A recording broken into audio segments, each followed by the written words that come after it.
sure you're going to take advantage? Yes. Okay. Là, là, et je me mets là. Voilà. Je démarre? In English? In French? My Chinese is a bit rusted. Good evening. I know this is live stream, so we have a spectacular audience watching from a distance, I'm sure. So we'll take this very seriously and yet have it very informal. As Jean-Pierre, you said, we'll keep some time for a real interaction, and let's make it into a constructive and positive workshop, if I may say so. Ladies and gentlemen, there's only presidents and very important people here on the floor.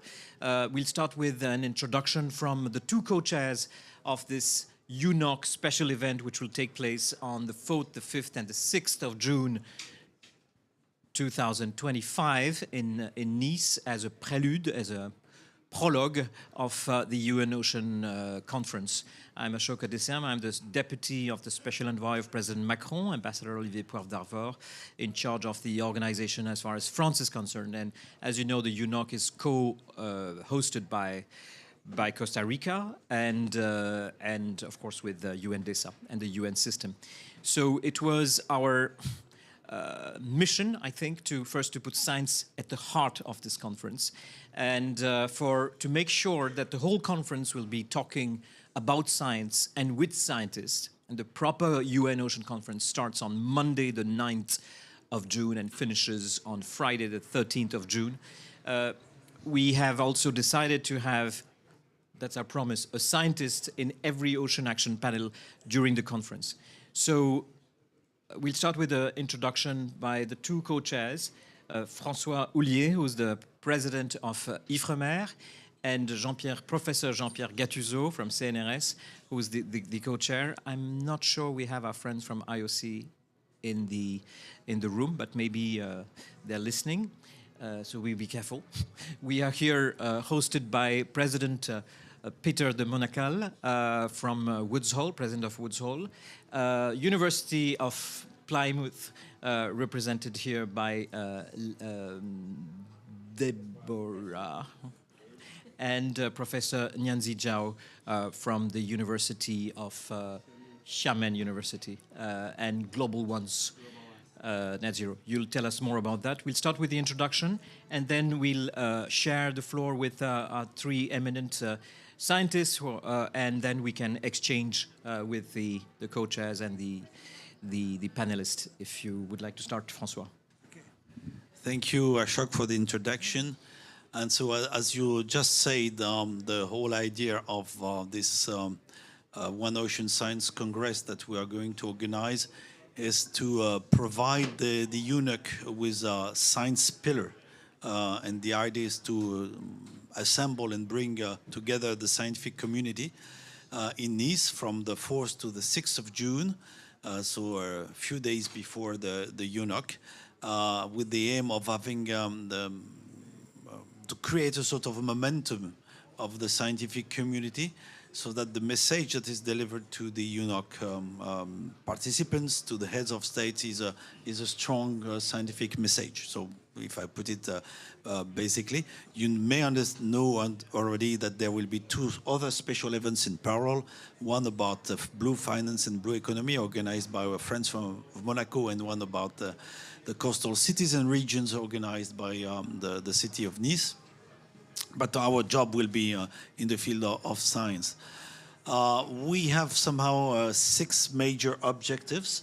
The first one is to provide heads of states, of governments, and all UNOC 3 participants, and more broadly with the society, with the state of scientific knowledge on the ocean. I'm speaking of the ecosystem services, about the trajectory and the evolution of the ocean, about the health, about the various uses, about also climate solutions.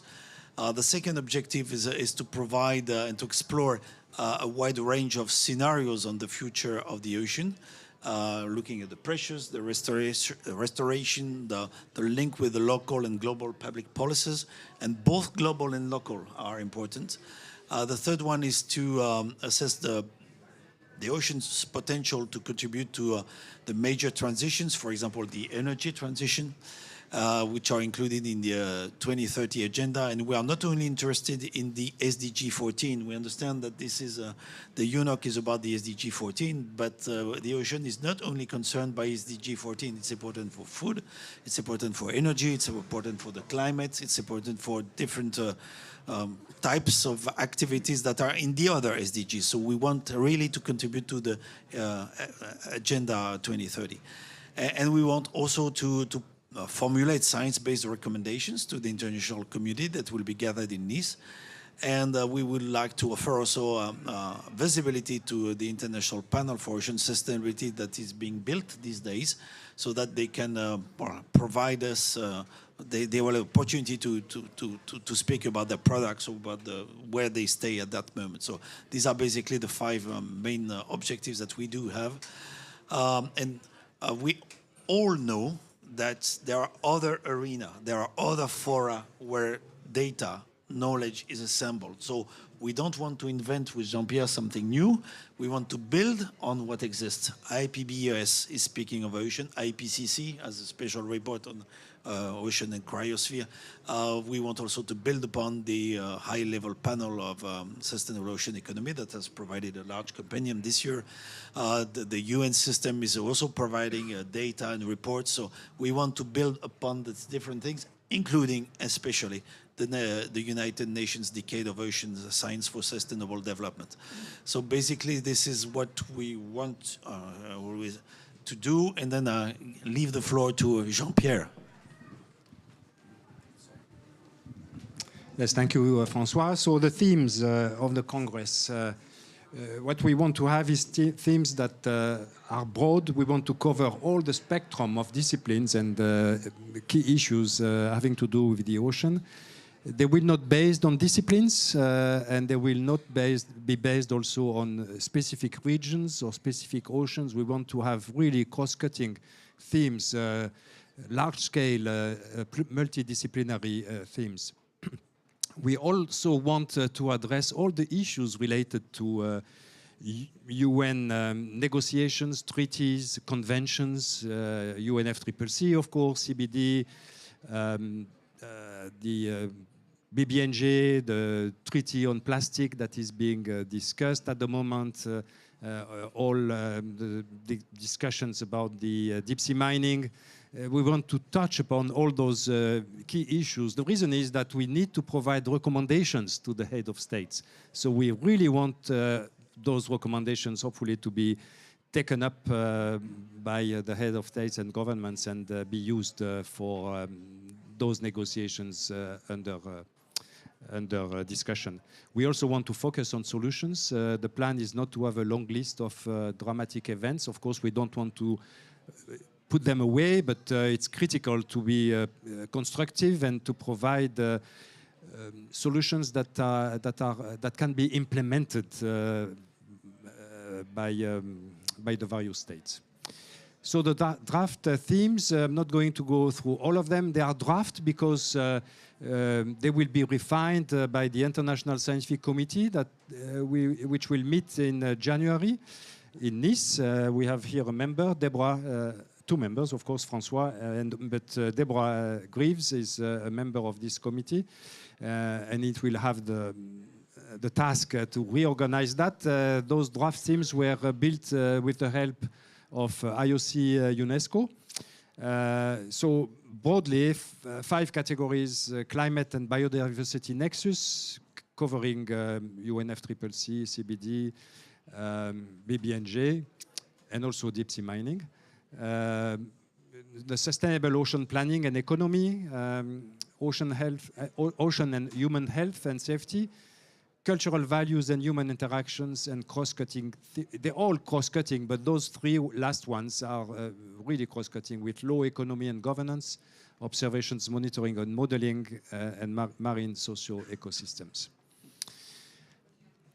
So we aim, of course, to bring together high-level contributions from the participants with particular attention to disciplines that can be mobilized for a systemic understanding of maritime issues, we want to cover everything from estuaries to the coastal zone to the open ocean and the deep sea.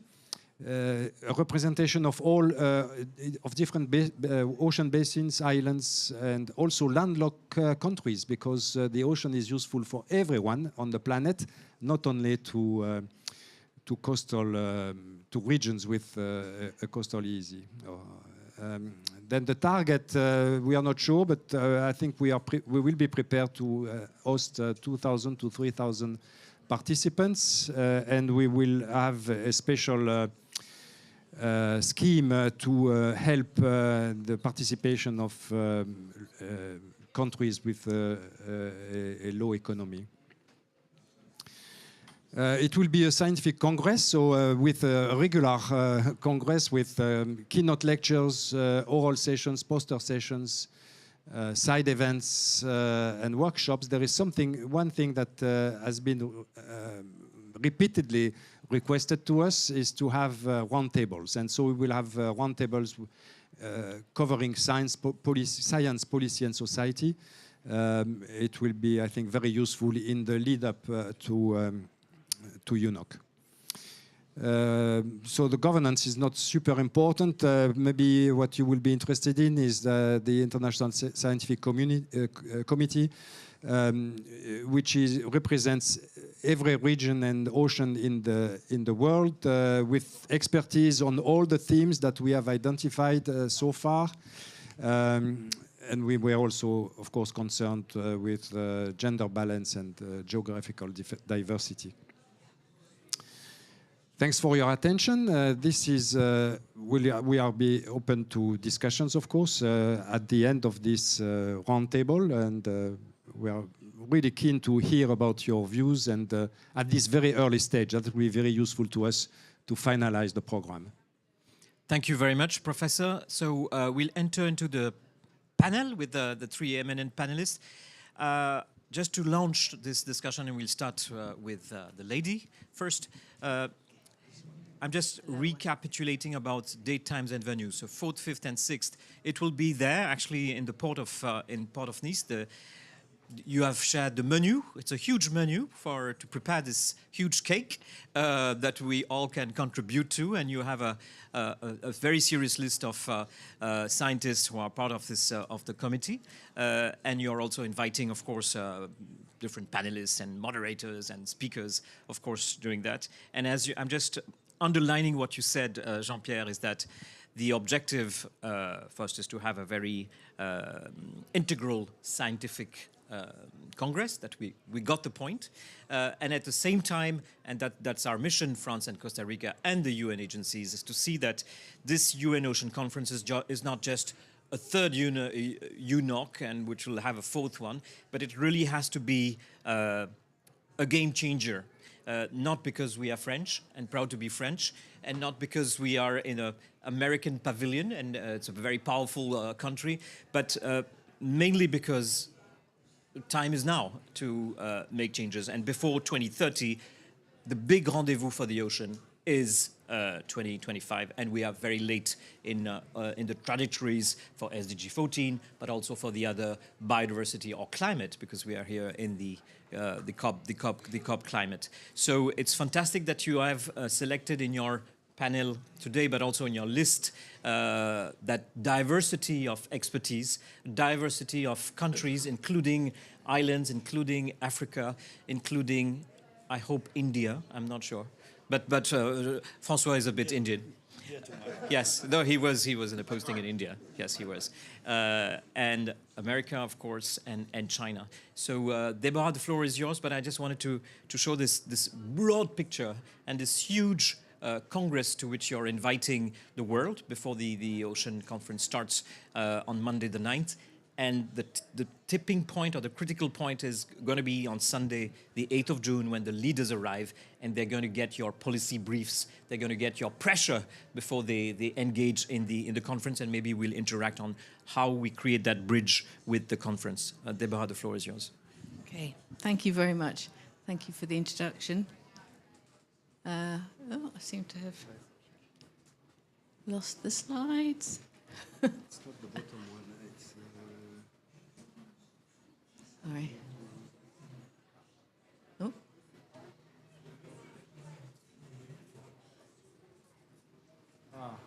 It's not the white one. It's not the white file. These are not your waves. They're very nice waves, but they're Yes. not mine, I'm afraid. But maybe, Deborah, you could, while they are maybe getting the right ones, introduce yourself, your Yep, field of certainly. expertise, and what do you expect also from this, this Congress? Okay, thank you very much. So thank you. My name's Deborah Greaves. I'm Professor of Ocean Engineering at the University of Plymouth. And I'm the Director for the Centre for Decarbonisation and Offshore Renewable Energy, and also the Director for the Supergen Offshore Renewable Energy Hub. And this is a large programme of research that's funded through the UKRI and the Engineering and Physical Sciences Research Council in the UK. And it really provides a framework for coordination of research to help accelerate offshore renewable energy solutions across the UK. So it has a core of 10 universities. It's led from Plymouth, but we also engage across the UK with 95 universities in total, and we curate a research landscape of research challenges across offshore renewable energy, and we also carry out core research, and we fund research through a flexible funding scheme as well. So the areas of offshore renewable energy that we cover are offshore wind, wave and tidal energy in terms of the technology.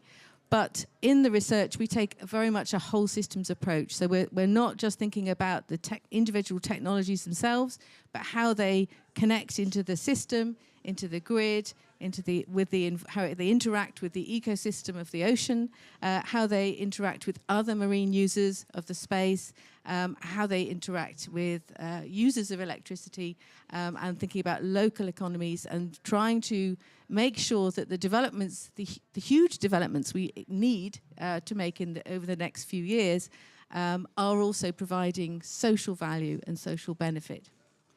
So I'm not sure whether we're going to get the slides, but I think following up on what you were saying there, it really is a time of significant urgency. So we've got, within the UK, we've got ambitious targets that have increased in the last few years, almost at 10 gigawatts a time.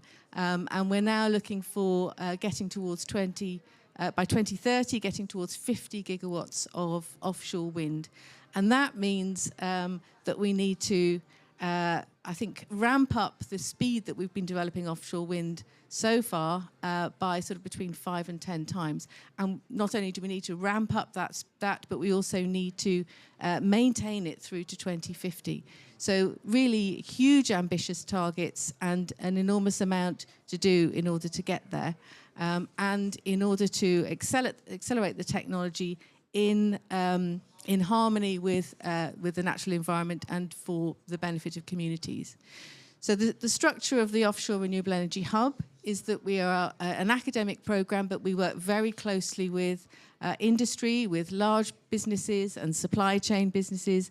We also work very closely with policymakers across different departments within the UK to make sure that we're dealing with the different environmental and business interests and aspects of how we can progress offshore renewable energy. It's great to see that UK, you're always ahead of things when it comes to the sea.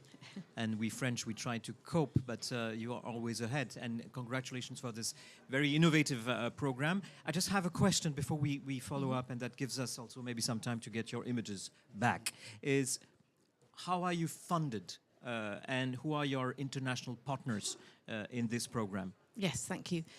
So we're funded through UKRI, so that's central government funding through the Research and Innovation Research Councils. We've been funded since 2018, and we had a first 4 years of funding, and then we've just recently been awarded a second 4-year funding tranche, so 7.5 million from the Research Council of the UK, but we've been able to match that with 4 million from industry. So we're really looking for investment from industry as well. Congratulations. Thank you. And of course, the UK government would like us to increase that during the programme to achieve 100% match for the investment that they've made. So that's the challenge they give us. In terms of collaboration, we build international collaborations, and we have collaborations across the world, really, with the US teams, with teams in China, and very recently we're working closely with France Energy Marine as well, and we've recently been working together with a team from IFREMER to put together a program of workshops and co-funding of some of the research that we're going to do. So that's quite an exciting new initiative we've just started. Fantastic. I have a question for both the co-chairs and for you. Have you been assigned a role in the scientific committee already? Or how would that work? It's worth for everyone here, but what about you, Deborah? Well, I meant to say I'm very delighted to have been invited to take part in the scientific organising committee of this very important congress. So thank you for the invitation. Thank you. This one in there. Yeah, okay. And so my hope is that I'll be able to represent the communities of researchers active in offshore renewable energy and maritime decarbonisation as well, looking at clean maritime solutions, and to bring people into those areas. Excellent. I don't know if you really want me to go through these slides. I think I've probably said a few things you did not say that you want to. Yes, I'll just pick up on anything that I might have missed. So this one's really talking about the urgency, and the graph I've plotted there, the blue line, which you can barely see, it looks like it's just sort of crawling along at the bottom. That's our current rate of globally of deployment of offshore wind. And then the graph takes us to 2050 in terms of the global ambition for offshore renewable energy. So you can see it's something like a 9-fold increase. It's enormous. And the potential impact, of course, we've seen that offshore wind can bring net zero benefits, but also economic benefits and benefits for communities if done right.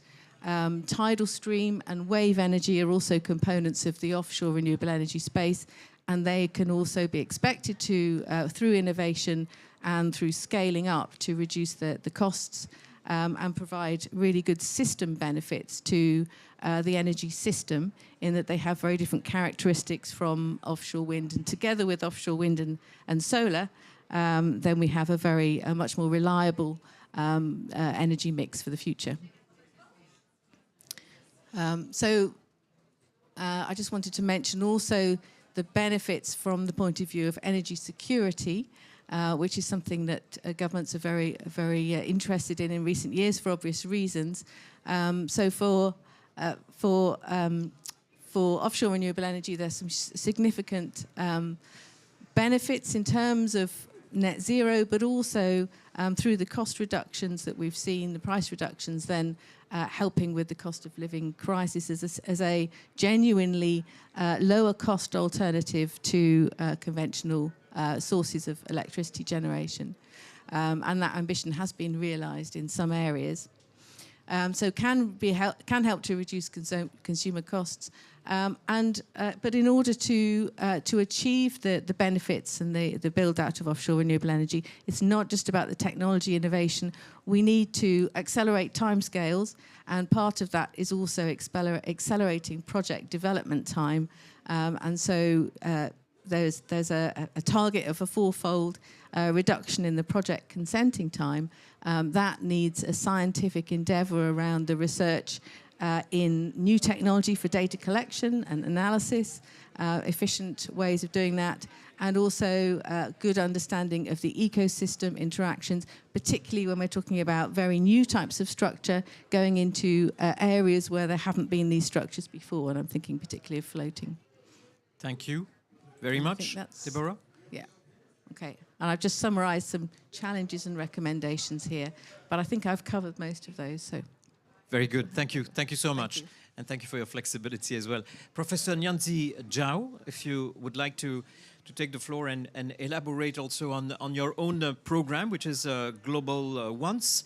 I saw that you had, Deborah, net zero also in your program. And how do you react also to the presentation and your own role in this scientific committee of the One Ocean Science Congress? How do you see it? Okay, here. Thank you. Yeah, thank you very much for the opportunity to introduce the Global OOSC International Program again. Actually, this morning I have already introduced the concept of OOSC and why we need to do OOSC and how to do OOSC. So given the limited time, I don't want to repeat, but I want to continue to a word I mentioned this morning, which is smart approach, smart OOSC approach. But again, for those people who are not here in the morning, I would like to let you know OOSC stands for ocean negative carbon emission. That means take CO2 from the atmosphere and put it into the ocean, hopefully without much side effects. That's what we are concerned with. Okay, so the background, you know, I don't need to mention this again. And the ocean is a big reservoir, and we designed this program, and we got approved by the UN Ocean Decade last year. Here, I would like to want to mention the SMART again. SMART is the initials for the following words: specific, manageable, achievable, realistic, and limited time. So that means do something practical. And how to make it? I think we should do that based on the theory, I mean, the mechanism for carbon sequestration in the ocean. As far as we know, there are 4 mechanisms, including the biological pump, the BCP, and the CCP carbonate counter pump, and the microbial common pump, MCP, as well as the solubility pump. So these 4 pumps are the known mechanisms so far.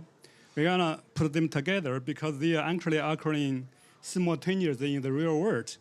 And our hypothesis is that they're kind of synergetic interactions between each of them.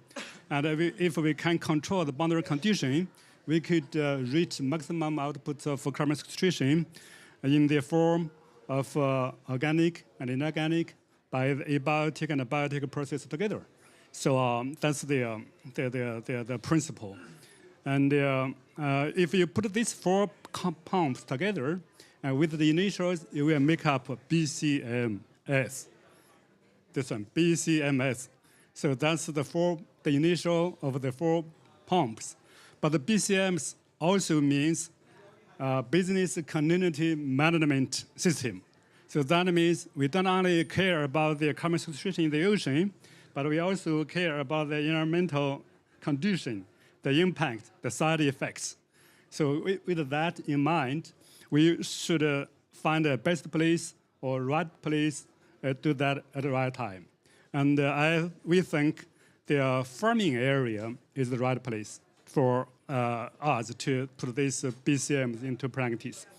Because on one hand, sea farming provides seafood for people, which is needed because the farming area in the land is limited. And some people are still kind of hungry. So we need to develop further sea farming. And that is provoked by the UN as well. And on the other hand, we know the sea farming agriculture has impacts on the environment, like the eutrophication, hypoxia, and the water acidification down there in the deep. So that's the problem we have to keep in mind. So what we do is to apply these BCM principles into this area, started from using this clean energy, solar energy, during artificial upwelling to bring the deep water with high nutrients up to the surface for efficient photosynthesis by the seaweeds as well as the microalgae. So this way you can release the nutrients down there. Otherwise, they could be a bomb. Because if you have suddenly have a storm, they're going to be stirred up to cause problem, red tide, So, but once red tide or the algal bloom occurring, we could kill the cells with the specific ways, hydroxyl radical, for example. Then you kill the cells, break the DNA, but leave the cells intact. So there's nothing released from the inside. So no much pollution. But that way, the cells are dead, they could aggregate. And meanwhile, the CVs release lots of high molecular compounds like polysaccharides, for example, and that can be a nuclei, right? Then from the MCP, then can be a nuclei for the aggregation process. That helps with the BCP, biological pumps, sinking down the particle down to the depth for the sediment for burial, for long time storage. So that's the idea. And you can also apply clay. This would need a radical cooperation worldwide. Yeah, radical. Yes, radical. Cooperation. Okay. Yes, and then if you want to step up or enhance the total amount of carbon sequestration down to the deep, you can also apply clay to drag the dead cells, but the intact cells down to the deep for burial. And meanwhile, we could also apply alkali minerals like olivine to enhance their pH for AOE, for alkalinity enhancement, So this way you can turn the CCP, the carbon counterpart, to be a positive one without much CO2 released into the atmosphere. So, and also because the pH can also be enhanced by the photosynthesis, right? So it can take more CO2 that accelerate the solubility pump. So we put all the 4 pumps together for best practice. So that's the basic idea. And I hope we can contribute to the One Ocean Science as well as the UNOC 2025 by side events or workshop, whatever you would like us to do. We are willing to contribute. Thank you. And also we could provide fellowship for the young scientists from the developing countries, maybe also senior scientists from the developed countries. If there were, team of scientists, we can also support, as an honor. So contribute as much as we can. Thank you. Thank you so much. Thank you so much, Professor. Could you tell us a little bit more, I don't know if everybody knows, about your network? Because it's very impressive, the number of institutions and the number of countries which are part of your network, global ones. Could you tell us? Oh, yes, because we are based on the 4 mechanisms for carbon sequestration in the ocean. So as long as people interested in this topic, we can get together, and then because we have the projects in China, financial support, we got the financial support from the government funding agency, as well as from some of the private sectors, and the others, if they have the projects, we could get together to have discussions about the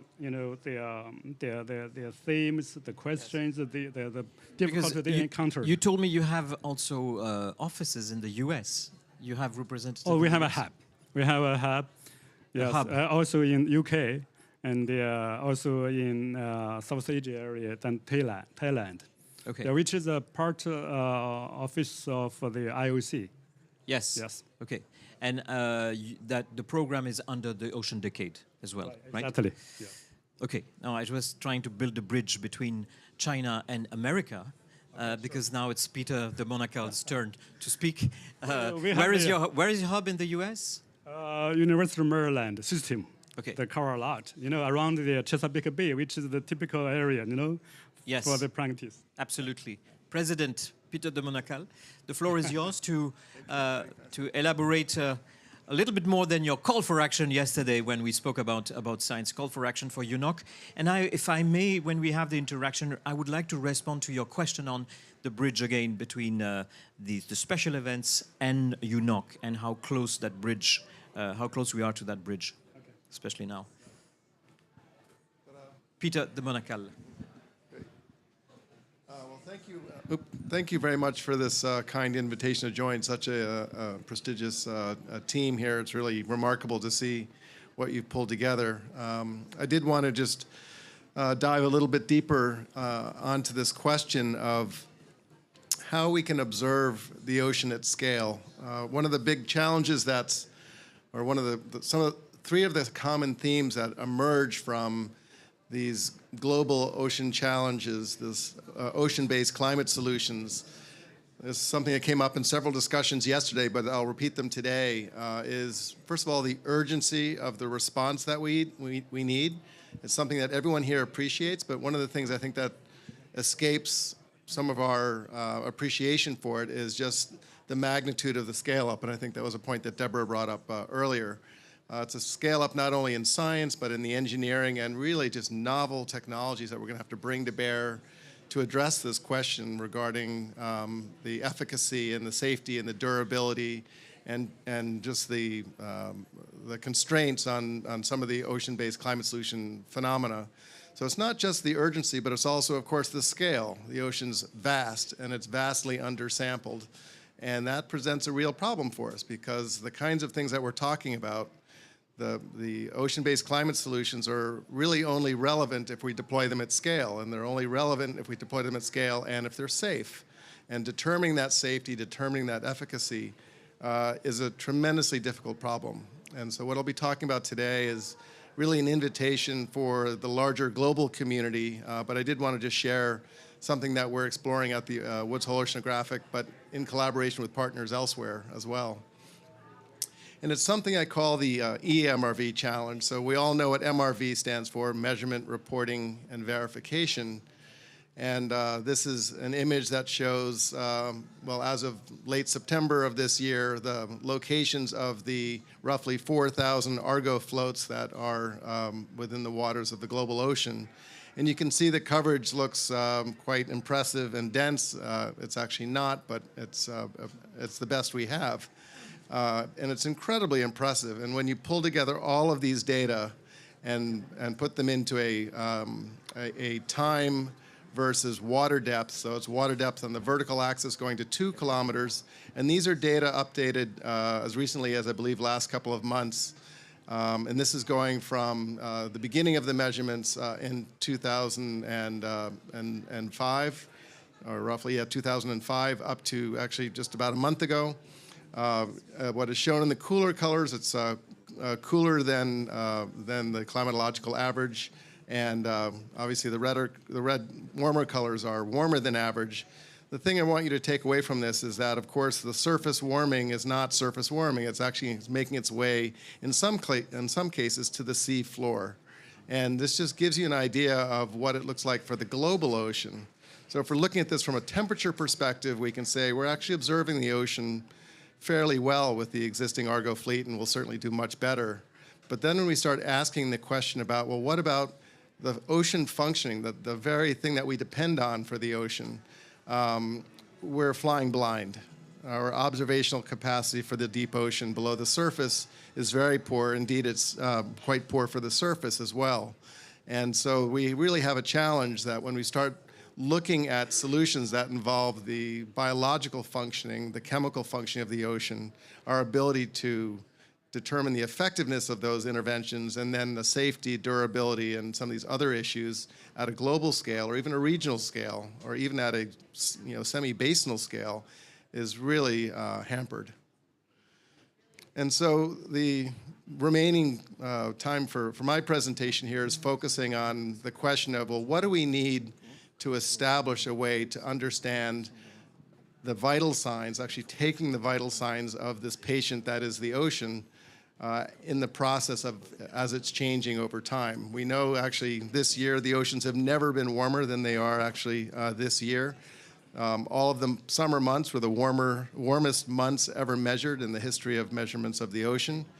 And so understanding how vital signs of the ocean, nutrients, oxygen, environmental DNA, pH, and some of the carbon system parameters, understanding those variations in the ocean really thread across so many different applications, including monitoring marine protected areas for ocean conservation or coral reefs, of course, the marine carbon dioxide removal solutions, aquaculture, fisheries, offshore wind, deep sea mining. There are so many places where we need to have eyes on the ocean that we don't have today.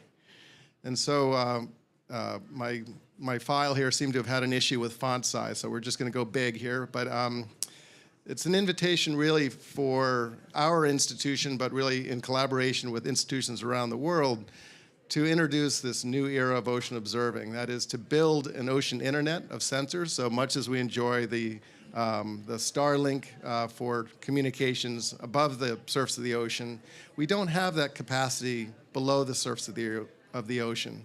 So to build this mesh, this network of always on, always connected, intelligent samplers that are not only measuring the state variables of temperature and salinity, but also of carbon and nutrient budgets and ocean health and indicators of microbial biodiversity as well. So these are all things that are being done now in the sort of state-of-the-art labs around the world. And to build an ocean internet, one of the things, a way to think about it is using a mooring as a backbone that's self-powered through wind and solar and wave energy. That power source, we actually now can send an autonomous vehicle out for about a 2-week mission, and it can go out and actually navigate its way into a tube that's only about 8 inches greater in diameter than the vehicle itself. There it can dock and download data. It can actually repower on the site as well. Then the vehicles can go out on a mission and actually follow an intelligence sampling. So you may remember my little quip about the Argo floats being as smart as a toaster. These are quite a bit smarter. These are actually using NVIDIA chips, and there are curious robots that we're building that can actually go out and explore on their own and report. And so the idea is to really mobilize all of these technologies, including uploading of data through satellite communications, and really to develop a real-time, 4-dimensional, that is 3 dimensions over time, image of ocean properties, certainly at the basin scale, to monitor specific experiments, to apply it toward aquaculture facilities when you're wanting to know about ocean health, or pollution in cities that are affected, or specific applications like deep-sea mining. One can think about all of the manifold applications of such an opportunity. This is something at the Woods Hole Oceanographic that we're going to be starting in Q1 of next year. This is called the Ocean Vital Signs Network. It's shown here just off the coast of the United States, but it really could be anywhere. It's only there because that upper left-hand cross there is about a half a day's steam from my office. So that's part of the reason why it's there, is it's an easy place for us to start. But the idea is that this would be a 3-dimensional cube in the ocean that's sampled at sufficient resolution to give us these snapshots of state variables, including indicators of ocean ecosystem and health over time. And I'm just going to wrap up with this with very big font, showing that really this challenge of ocean observing, this challenge of environmental MRV, it's bigger than any one institution. While we are taking a stake and putting a flag in the ground on this, or a stake in the ground on this, this is really an invitation for all of us to collaborate on this, because it's only going to be solved, it's only going to be possible with the collective brain power and the resources of the global science institutions.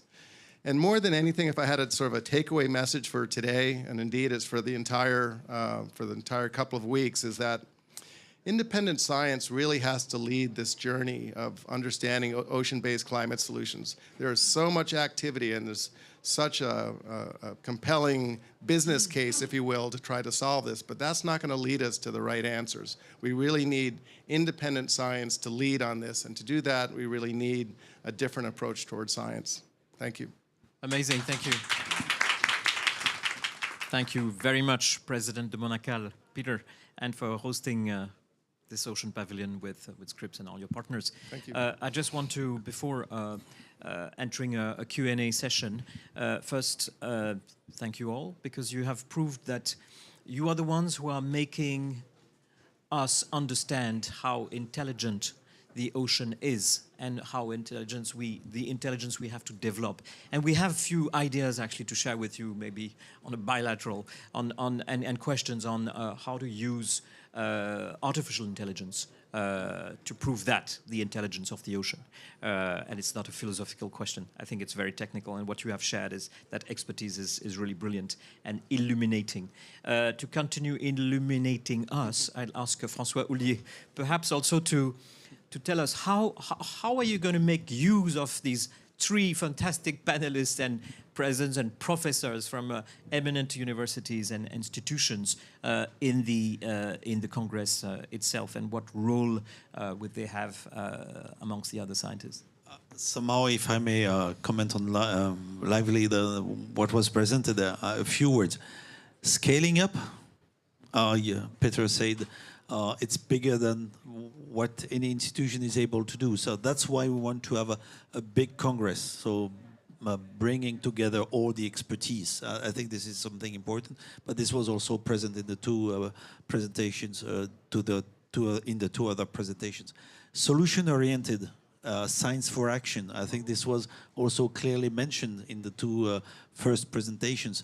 We want to speak about the current status, the current situation, the dramatic situation that can occur, but we want also to be solution-oriented. I think this is one of the ideas that we have with Jean-Pierre. Maybe the third thing is that, so of course, there will be, you saw the themes that were presented by Jean-Pierre, so there will be a theme on the carbon dioxide removal. That will be a topic that will be discussed. There are risks, there are possibilities, potential, but we have as scientists the role and the mission to discuss the potential and the risk. The wind energy and the renewable energy is also something that will be discussed at that moment, and that's why we expect, for example, Deborah to play an active role in the Scientific International Committee. The other thing I in mind is that for sure, maybe you spoke about the ocean action panels. There will be an ocean action panel on science, if I'm right. Absolutely. And for example, it's likely, or I'm not sure, but that we would like to convey a strong message to the heads of states that there is a need to develop observation, that there is a need to go further than the tools that we do have. And I think this was more or less the advocacy by Peter. So, well, I think, this is not all what we are, that is going to be present in the Congress, but I think this is a good sample of some of the ideas that we do have with Jean-Pierre. Fantastic. The ideas and the mindset. First, I would like to congratulate all of you. I think, sorry, this is a bit philosophical, but in our polarized world, peace and the shock of cooperation that you're inviting all the scientists, a shock and a radical shock of cooperation and a radical cooperation to save the ocean's health, and that means the health of the planet, and that means the health of humanity, is something that we need to salute and to congratulate all of you for the mindset that you're putting forward in front of the table. The second thing is, so this Congress is 4th, 5th, and 6th of June in Nice. On the 7th of June, you have one day dedicated to the Ocean Rise and Resilience Coalition, which would bring 1 billion inhabitants represented by cities, coastal regions, and insular states together. As I was saying earlier, not only just for a manifesto and an alarm of the sea level rise, but solutions through decentralized cooperation and talking about local implementation or ideas bottom up, which can go to the leaders. And on the 7th and the 8th of June, simultaneously, we'll have in Menocal the Blue Economy and Ocean Finance Forum, co-chaired by Pascal Laby and Ilana Said from Palau. And again, hopefully we'll deal with scientists and science, at least, and finance, of course. So that's the transversal priorities and layers. And what I was saying is we are creating a bridge with the conference, which starts on Monday the 9th and finishes on Friday the 13th. We're going to have 10 ocean action panels on the side of the plenary. They were called interactive dialogues in Lisbon, but we thought they were not really interactive and they were not really dialogues. And so we want these panels to be ocean action oriented and definitely have one on ocean science and see what are the outcomes that you have brought out of this Congress that can be shared with the leaders symbolically on Sunday, the 8th, but then definitely during one of the ocean action panels, and that's in the report. It's not binding, we got the point, everybody told us, UNOC is not binding, but we remind us and the world that SDG 14 is binding. The world has signed for the SDGs and we are far behind the trajectory, and so we have to make sure for finance, for science, for blue economy, that we meet and the challenges of a very bad health of the ocean, but there's huge and great opportunities thanks to you, thanks to the work your institutions are doing. And this is, I think, a major platform and a major responsibility, collective responsibility, that we have ahead of us. So we have, I think, because I've spoken too much, just 10 minutes for 5 minutes. We have 5 minutes, not 10, 5 minutes for questions, and there are 2 questions. Madame. I can take that microphone to them. Thank you. Was it? Thank you. Thank you very much for this beautiful conversation. What about marine plastic pollution? You haven't talked about marine plastic pollution, so I would like to know what will this topic will have into the whole conversation. Thank you. Maybe we take the second question there and the third one here. Tu voulais une question? Vas-y. Okay, I would just like to follow up on Peter's idea of smart toasters, the new smart toasters generation. And I was asking the panel if there is a way to have something about the new tools for science, for ocean science in the Ocean Congress. And that would be also a way to better interact with the engineering world and the private sectors in the industry, so they have bright minds to follow up and help the ocean science to better emphasize the needs we have. Thank you. Derrière toi, une question et monsieur. Et après, on répond. So thank you. Richard Thompson from the University of Plymouth. I mean, I'm very happy to follow up on the context of plastic pollution later on. It was a key part of the meeting in Lisbon. But my question is really to Peter, to your slide there, and I really like the last few words, independent science must lead. I just, there's a lot at stake for the oceans, but also financially. And I just wonder if you could unpack what you mean by independent science, and I think you probably mean the same as I do, but how do you safeguard and protect that? Because that's going to be absolutely crucial, I think, to make sure that the science delivers the right independent evidence that's unbiased, that's unfettered by, well, I'll leave you to answer. Thank you. We'll take the last question and then we respond. I mean, you respond to the questions, if I may. Thank you very much. Issa Sakho, I'm from Senegal, Department of Marine and Coastal Science, the University of Amadou Mahtar Mbow. And I'm very happy to be here. Hi, Professor Gattuso. I want just a question for Peter. In Senegal, do you have some contacts with your program? Because I think that the science system is very, very interesting. Observing system is very, very interesting. Thank you. Thank you. We'll take one question from the lady behind, Madame. And that's 5. And I'll recap. I got a good memory. Samantha Dean from the CalForce Foundation. We are a small foundation doing research in an innovation which is giant kelp cultivation, which can be scalable. And I find that a lot of the science is happening in Asia, but there is a language barrier. And I'm just wondering, how do we unlock all that amazing knowledge that comes from 400 years of cultivation in Asia that today is still locked up in Japanese or Chinese?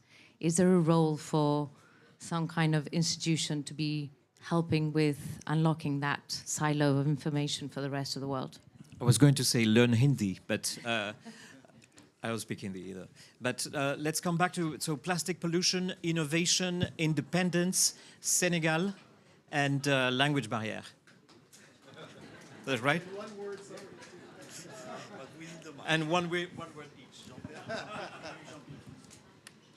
We'll be quick on the first 2 questions. Plastic pollution is there. There is, it may be too small, but there was an item on pollution, and that is including plastic.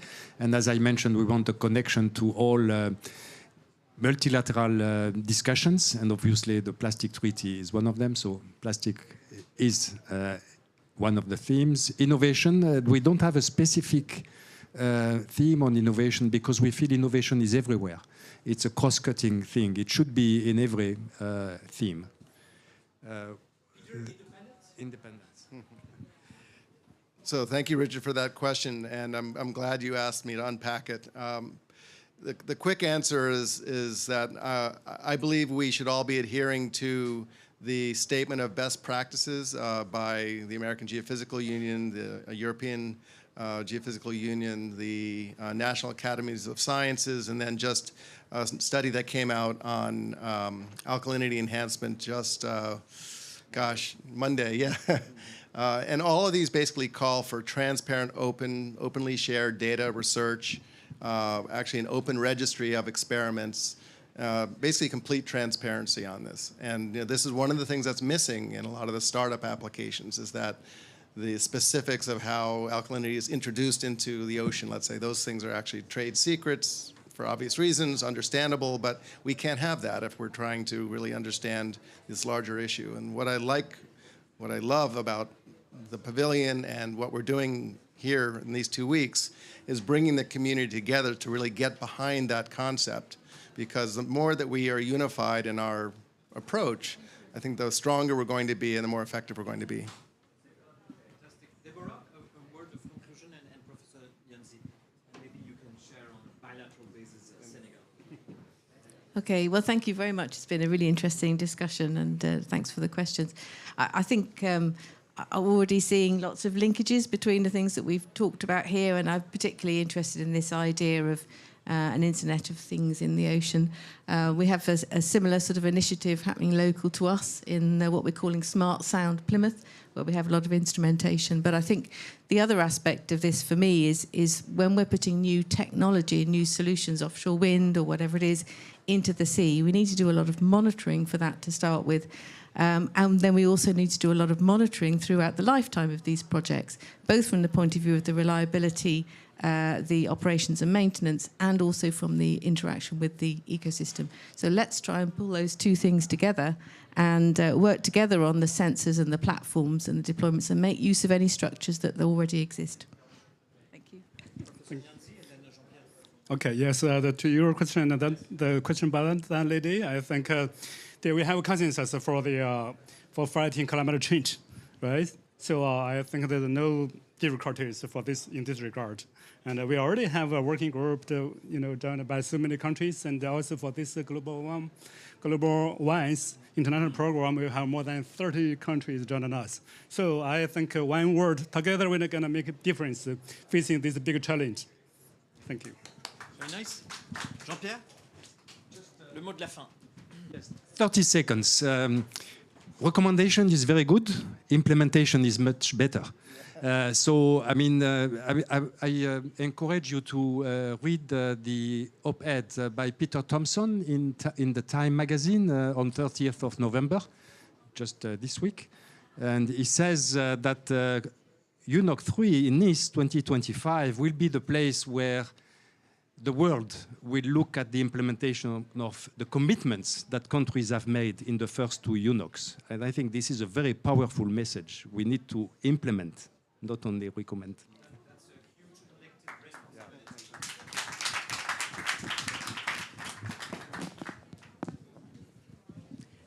Thank you very much for joining. Please find the speakers afterwards and ask any additional questions.